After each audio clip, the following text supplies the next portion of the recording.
दोस्तों, एक लड़का मुंबई में काम के सिलसिले में एक बंगले के अंदर जाता है। लेकिन जैसे ही उसके दरवाजे पर पहुंचता है तो वहां पर उसे एक ऐसी महिला दिखाई देती है कि जिसे देखते ही वो हैरान हो जाता है, परेशान हो जाता है। और कुछ ऐसा ही हाल उस महिला का भी होता है, क्योंकि दोस्तों बात ही कुछ ऐसी थी। वो सोचने पर मजबूर हो जाता है कि आखिर ये महिला यहां पर क्या कर रही है, इसका क्या काम है, इसको तो कहीं और होना चाहिए था। दोस्तों, आखिर वो ऐसा क्यों सोच रहा था, क्या बात थी? तो एक बहुत ही दिलचस्प कहानी, आइए जानते हैं पूरी कहानी इस वीडियो में। लेकिन वीडियो में आगे बढ़ने से पहले बस वही रिक्वेस्ट, वीडियो को लाइक कर दीजिए, चैनल को भी सब्सक्राइब कर लीजिए ताकि मेरा हौसला बढ़ता रहे। दोस्तों, एक कहानी है उत्तर प्रदेश के गोरखपुर की। एक लड़की जिसका नाम लक्ष्मी होता है, उसकी उम्र करीब 17-18 साल की होती है। वो सड़क पर एक झोला लेकर खड़ी थी क्योंकि उसे अस्पताल जाना था और वो किसी वाहन का इंतजार कर रही थी। लेकिन काफी देर से जब कोई साधन नहीं आता है तो वो पैदल ही निकल लेती है। वहां से 5 किलोमीटर हॉस्पिटल था। लेकिन तभी एक लड़का आता है जिसका नाम रोहित होता है। वो अपनी बाइक से काम के लिए जा रहा था। वो आता है तो फिर देखता है कि रोड पर अकेली लड़की जा रही है। फिलहाल वो बाइक रोक देता है और कहता है कि कहां जाना है। लक्ष्मी कहती है कि मुझे हॉस्पिटल जाना है। और उसके बाद वो कहता है ठीक है, बैठ जाओ। वो बैठ जाती है।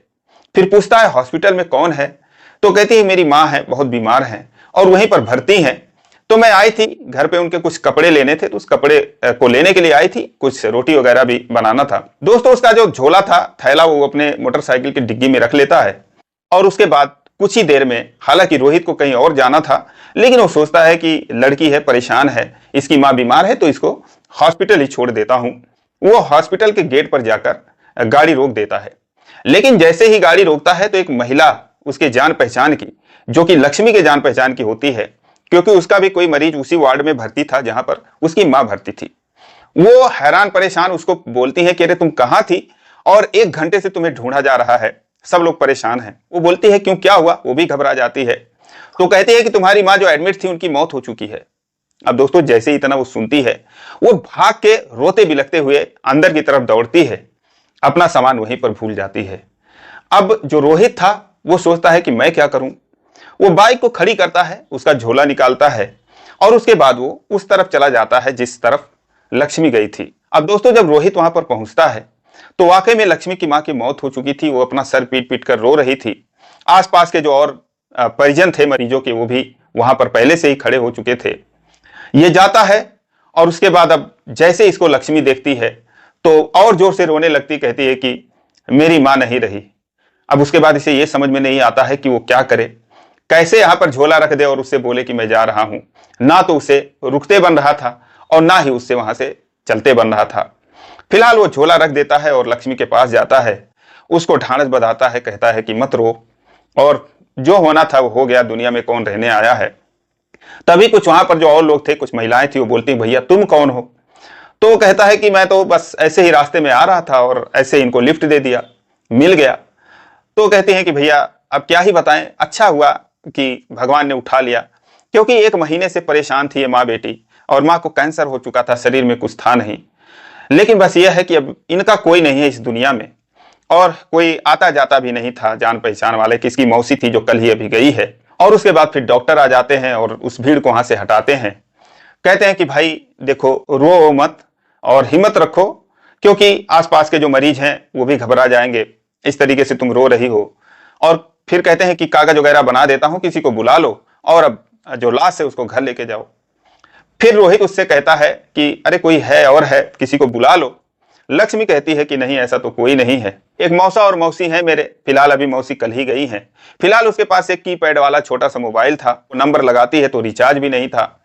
तो रोहित जो है उसके फोन में रिचार्ज करता है। उसके बाद 1-2 जगह वो फोन भी लगाती है, लेकिन कोई अच्छा उसे रिस्पॉन्स नहीं मिलता है। 1-2 लोग बोले कि अभी टाइम लगेगा, हम तो कहीं और निकल गए हैं, अफसोस जाहिर करते हैं, लेकिन वो आने में अपनी असमर्थता जताते हैं, कहते हैं आएंगे 2-4 घंटे बाद। अब वो रोए जा रही थी और रोहित को देखा नहीं जाता। एक हिसाब से वो भी वहां पे फंस जाता है, क्योंकि जा तो कहीं और रहा था, इलेक्ट्रीशियन का काम करता था वो, लेकिन यहां पर वो फंस चुका था। फिलहाल इतने देर में वो जान ही चुका था कि लक्ष्मी के पास पैसे नहीं थे, रास्ते में ही पूछ लिया था सारी परेशानी। तो वो एक एम्बुलेंस बुलाता है और उसके बाद उससे रुपया पैसा तय करता है। एम्बुलेंस वाला कहता है ठीक है, मैं इनके घर पे छोड़ दूंगा। उसके बाद वो हॉस्पिटल के कर्मचारी उसमें लाद देते हैं उस बॉडी को और उसके बाद वो घर पे एम्बुलेंस जाती है, पीछे पीछे रोहित भी जाता है। तो वहां पर कुछ लोग इकट्ठा हो गए थे जो जान पहचान के थे, चाचा ताऊ जो लगते थे। तो उन लोगों ने जो है अब शव का अंतिम संस्कार जो करना था, रुपए पैसे कुछ भी नहीं थे लक्ष्मी के पास। तो रोहित जो है जो भी कुछ लगाता है कफन वफन पैसे, तो उसके बाद फिर ले जाते हैं पास के शमशान पर, उसका अंतिम संस्कार होता है, रोहित भी जाता है। और उसके बाद फिर अंतिम संस्कार करके जो सारे लोग थे वो अपने अपने घरों को चले जाते हैं, क्योंकि उनका काम पूरा हो चुका था। दोस्तों जब सारा कुछ निपट गया, सारे लोग, एक दो रिश्तेदार थे वो भी चले गए, शाम हो गई, तो रोहित बोला कि ठीक है अब मैं भी चलता हूं। अब दोस्तों जैसे ही लक्ष्मी ये सुनती है तो एक बार फिर से वो शांत हो चुकी थी, एक बार फिर से वो दहाड़े मार मार कर रोने लगती है। उसके पास आती है, उसका हाथ पकड़ लेती है, उसके सीने पे सर रख देती है, फूट फूट कर रोती है। और वो उसे संभालता है, कहता है कि क्या हुआ, अब चुप हो जाओ, जो होना था हो गया। वो कहती है कि अगर आप नहीं होते तो शायद मैं अपनी माँ की लाश को भी नहीं ला पाती, ये क्रियाक्रम भी नहीं हो पाता। पता नहीं आपने जो पैसे लगाए हैं मैं कभी दे पाऊंगी या नहीं दे पाऊंगी, लेकिन मैं आपका एहसान कभी जिंदगी में भी नहीं भूल सकती। अगले दिन फिर आता है, आकर वहां पर लक्ष्मी उसकी मौसी से मिलता है, बैठता है, फिर पूछता है कि क्रियाक्रम का क्या हुआ, कुछ सोच रखा है कैसे होगा। तो उसकी मौसी कहती है कि भैया देखो कुछ नहीं है घर में। लक्ष्मी भी कहती है कि जो भी हम किसी से ले सकते थे 100 200 400 वो हमने लेकर इलाज में लगा दिया, हमारे पास अब कुछ नहीं है, कुछ ऐसा भी नहीं है कि जिसे बेचकर ही क्रियाक्रम कर सकें, क्योंकि कम से कम उसमें 10,000 12,000 रुपए जो भी लगने हैं लगेंगे, क्या ही कहें, जो हो गया वो हो गया। लेकिन उसके बाद फिर वो चला जाता है, 4 दिनों के बाद फिर वापस आता है, लेकिन अब की बार वो 10,000 रुपए लेकर आता है। और आने के बाद लक्ष्मी से मिलता है, उसके हाथ में पैसे देता है, कहता है लो क्रियाक्रम कर लो, आत्मा को शांति मिल जाए। और फिर जो है लक्ष्मी रोने लगती है, कहती है कि कितना आप हमारे लिए कर रहे हो। कहता है कोई बात नहीं। उसके बाद दोस्तों फिर क्रियाक्रम का जब दिन होता है तो वो सारा कुछ ये दोनों ही मिलकर, और उसकी मौसी और मौसा, ये चारों लोग मिलकर करते हैं। जो रोहित था वो बार बार वहां पर आता जाता रहा। फिलहाल जो उसका काम क्रिया था वो निपट जाता है, और उसके बाद फिर जो है वो रोहित चला जाता है। अब दोस्तों क्रियाक्रम भी निपट गया, लेकिन फिर 2-3 दिन के बाद जब रोहित आता है तो वहां पर लक्ष्मी ना तो मिलती है ना उसकी मौसी मिलती है। वो वहां से चला जाता है, फिर वो आता रहा 10-15 दिन तक, नहीं मिले वो लोग। पास पड़ोस वालों से पता चला कि वो तो कहीं चले गए हैं, पता नहीं कहां गए हैं, उसका नंबर भी बंद। ये सोचता है यार कहां गए होंगे। फिलहाल वो 2-3 महीने तक मुंबई में काम करता था, और जब तक मुंबई नहीं गया 2-3 महीने तक वो 2-4 दिन छोड़ के आ जाता था, लेकिन वो लोग फिर कभी वहां पर दिखाई नहीं दिए। और तब से लेकर दोस्तों आज 3 साल 3.5 सालों का वक्त बीत चुका था, जब वो बंगले पर जो महिला थी वो वही लक्ष्मी होती है, जिसकी उम्र 21-22 साल की हो चुकी थी, और वो अच्छे से ज्वेलरी पहनी हुई थी, बहुत ही ठाट बाट उसके थे, महंगी घड़ी पहनी हुई थी, और उसको देखकर उसे यकीन नहीं होता कि ये वही लक्ष्मी है। दोस्तों इतना कुछ जिसने किया हो उसे देखकर तो जाहिर सी बात है हैरानी तो होगी ही। फिलहाल जो लक्ष्मी थी उसे देखते ही उसकी आंखें भर जाती हैं, वो फूट फूट कर रोने लगती है, उसके करीब आती है, उसका हाथ पकड़ लेती है, कहती है कि कहां थे आप। लेकिन दोस्तों अब जो रोहित था वो सोचता है कि शायद इसका घर बस चुका है और बड़े घर की ये मालकिन है, अभी कोई देखेगा तो तमाम सवाल जवाब होंगे। दोस्तों वो कहता है कि मैं जो भी हूं ठीक हूं, और उसके बाद वहां से हाथ छुड़ाकर लौटने लगता है कि यहां से निकल जाऊं, यही जो है इसके लिए सही रहेगा। लेकिन जब वो लौटता है तो दौड़ कर जाती है, उसे रोकती है, कहती है कहां जा रहे हो। कहता है क्या करूं, और तुम ऐसे रो रही हो, अभी कोई देख लेगा तो कोई क्या कहेगा, क्या सोचेगा, तुम्हारी जिंदगी खराब हो जाएगी। वो कहती है कोई देखने वाला नहीं है, कोई बोलने वाला नहीं है, और क्या मुझे माफ किए बिना ही चले जाओगे। वो कहता है किस बात की माफी। लक्ष्मी कहती है उस दिन मैं भाग के चली आई, आपने इतना पैसे लगाया, इतना संभाला, आप नहीं होते तो पता नहीं मेरी माँ का कैसे संस्कार होता, लेकिन क्या मुझे माफ नहीं करोगे, मैंने आपको धोखा दिया है। तो रोहित कहता है मैं तो ये सब सोच ही नहीं रहा था, ये बात जरूर है कि मैं भी तुम्हें चाहता था और तुम्हें याद करता था, तुमसे मिलने की बड़ी तमन्ना थी, लेकिन जब तुम नहीं मिली तो मैं यही सोच रहा था कि पता नहीं तुम्हारे ऊपर क्या बीत रही होगी, तुम कहां चली गई, तुम्हारे साथ क्या हुआ, मुझे तो इस बात की चिंता थी। लेकिन आज जब मैंने तुम्हें यहां पर देखा तो मुझे खुशी हुई कि तुम ठीक हो, अच्छे जगह पे हो, और बहुत बढ़िया बंगले की तुम मालकिन हो, क्या चाहिए। तो बोली और कुछ नहीं जानोगे। तो बोलता है कि अगर तुम कहोगी तो जानने की तो बहुत इच्छा है। कहती है ठीक है, आओ बैठो मेरे साथ। उसके बाद उसका हाथ पकड़ती है, बंगले के अंदर ले जाती है, और रोते ही रोते, उसके आंसू बंद ही नहीं हो रहे थे, उसके बाद उसे चाय पानी पिलाती है, और उसके बाद दोस्तों जो कुछ बताती है उसके अनुसार जब क्रियाक्रम उसकी माँ का निपट गया तो उसका जो मौसा था और उसकी जो मौसी थी, उसके मौसा सोचने लगे कहीं ऐसा ना हो कि ये रोहित से शादी कर ले, क्योंकि उनका लक्ष्मी में कुछ फायदा नजर आ रहा था। वो उसे लेकर मुंबई चले आते हैं। वो विरोध करती है, कहती नहीं मुझे मिलना है, रोहित से मिलना है, मैं उसे बिना बताए कहीं नहीं जाऊंगी। लेकिन वो मेरा फोन तोड़ दिए। अफसोस की बात है कि मुझे आपका नंबर याद नहीं था।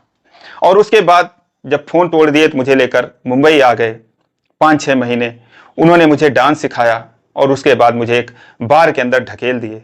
मैं बार डांसर बन गई, बहुत कष्ट सहे। और इस बीच में दोस्तों 2021 में वो आई थी, 2022 में उसके जो मौसा थे वो भी शराब वगैरह पा के अपना खत्म हो जाते हैं। अब दोस्तों बार के अंदर एक से एक दौलतमंद आदमी जाते हैं, तो एक दौलतमंद आदमी की नज़र जब लक्ष्मी पर पड़ती है तो वो उसे अपने साथ ले आते हैं और फिर उसके बाद अपनी पत्नी बनाने के लिए, चूंकि जो उस आदमी की उम्र थी वो भी 60 साल के ऊपर की थी। लेकिन जब उसे ले आते हैं तो पता चलता है कि वो हार्ट के पेशेंट हैं और ज़्यादा दिन उनके पास बचा नहीं है। तो कोर्ट मैरिज होती है, उसे अपनी पत्नी बनाते हैं कि ताकि कोई घर से निकाल ना सके, कल को कोई आए निकाल दे। और उसके कुछ ही दिन बाद उनकी मौत हो जाती है। अब उनकी मौत हो जाती है तो चूंकि उसकी मौसी भी उन्हीं के साथ रहती थी बंगले में ही, तो ये दोनों वहां पर अकेले रहने लगती हैं। तो ये सारा चीज जो है लक्ष्मी उसे बताती है रोहित को। लेकिन मैं सच बताऊं, कोई ऐसा दिन नहीं गया जिस दिन मैंने आपको याद ना किया हो। रोहित गहरी सांस लेता है, कहता चलो ठीक है, अब सुखी हो, कोई बात नहीं। अब दोस्तों उसके बाद जो रोहित था वो कहता है ठीक है, और उठकर फिर जाने को हुआ। बोला कि उम्मीद करता हूं तुम आगे भी ठीक रहोगी। तो फिर लक्ष्मी उससे कहती है कि एक बात और है, मैं कहने लायक तो नहीं हूं, लेकिन मैं फिर भी कह रही हूं, क्या मैं आपके लायक नहीं हूं? क्या आप मुझे अपना नहीं सकते हैं? उसके सीने से लिपट जाती है और कहती है मैं सच बताऊं तो मैंने आपसे सच्चा प्यार किया था, लेकिन मैं आपसे कह नहीं सकी। दोस्तों उसके बाद जो रोहित था वो उसे मंजूर कर लेता है और दिसंबर 2024 में, चूंकि एक इलेक्ट्रीशियन था, वो मुंबई के अंदर इलेक्ट्रॉनिक का काम करता था, तो उसके घर में गीजर खराब हो गया था। तो दोस्तों इत्तेफाक से वही रोहित उसके घर में आ जाता है और इस तरीके से इन दोनों की मुलाकात होती है। दोस्तों तब से लेकर आज तक ये दोनों बहुत सही तरीके से रह रहे हैं। और उसकी मौसी ने बाद में बताया कि भैया तुम्हारे लिए ये दिन रात रोती थी। दोस्तों उसके बाद अब ये सारे लोग बहुत खुश हैं, बहुत ही शानदार लाइफ एंजॉय कर रहे हैं। तो दोस्तों ये रही कहानी, आपको कैसी लगी आप कमेंट में जरूर बताएं, जरूर कमेंट करके बताएं। और इसी प्रकार की कहानियों के लिए चैनल को सब्सक्राइब करें, वीडियो को लाइक नहीं किया तो लाइक कर दीजिए। फिर मिलेंगे अगले वीडियो में, तब तक के लिए जय हिंद।